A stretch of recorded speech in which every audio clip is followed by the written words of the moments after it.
जवाब दिया है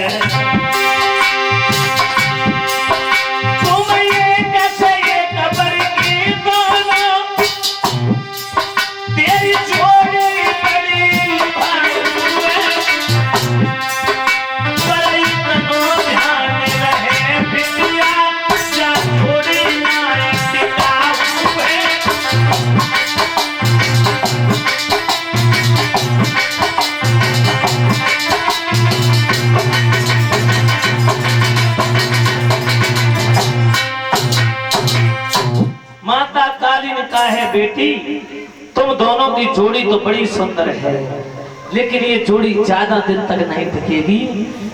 तुम्हारे पति की आयु बहुत कम है।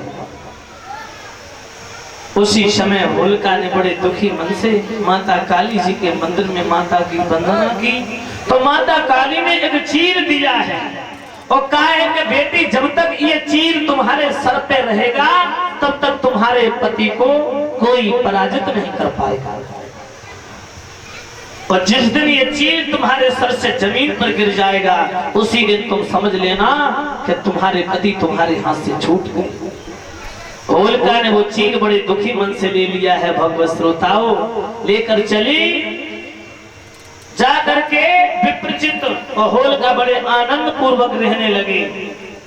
और इधर हिरण्यकश्यप को जब वरदान प्राप्त हुआ, हराया कम था विप्रचित ने, जब वरदान नहीं प्राप्त हुआ था, वरदान प्राप्त हुआ है, तो सर्वप्रथम हिरण्यकश्यप ने अपनी बहनोई के पास में जाकर के अपनी बहन को विधवा बनाया और विप्रचित का वध किया।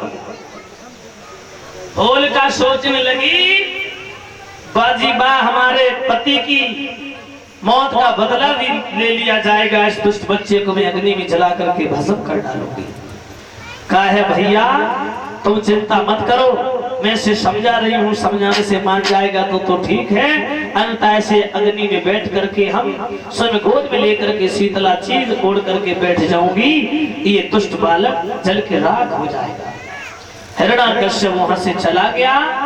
होलिका ने समझाया है, बेटा तू उस नारायण का नाम क्यों लेता है? प्रहलाद बोले, क्यों बुआ? वो तो सर्वशक्तिमान है, संसार के स्वयं पालन करता है, और भगवान नारायण से बड़ी शक्ति कोई संसार में है ही नहीं। क्योंकि जीव यहाँ पर आता है वादा करने के बाद, भगवान से नाना प्रकार से वचनबद्ध होकर के आता है कि मैं संसार में जाऊंगा, तुम्हारी भक्ति करूंगा, लेकिन यहाँ पर त्रिगुणी माया में फंस करके जीव भ्रमित हो जाता है। सतोगुण, रजोगुण, तमोगुण, ये त्रिगुणी माया जीव को नचाती है। प्रहलाद के अभीष्ट वचनों को सुन के होलिका कहने लगी, बाजी बात तू तो बड़ा ज्ञानी हो गया, तू ये नहीं जानता है कि मेरे भैया ने वरदान प्राप्त कर लिया, उससे बड़ा तो कोई संसार में शक्तिशाली है ही नहीं। प्रहलाद कहते हैं, बुआ जी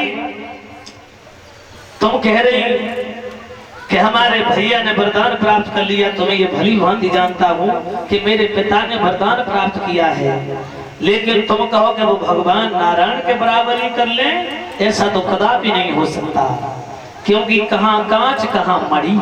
सही बात है महाराज। और तुम कह रही कि नारायण हमारा दुश्मन है, तुम्हारा दुश्मन है, हम सबका दुश्मन है, क्योंकि मेरे प्रभु ने मेरे चाचा का वध किया।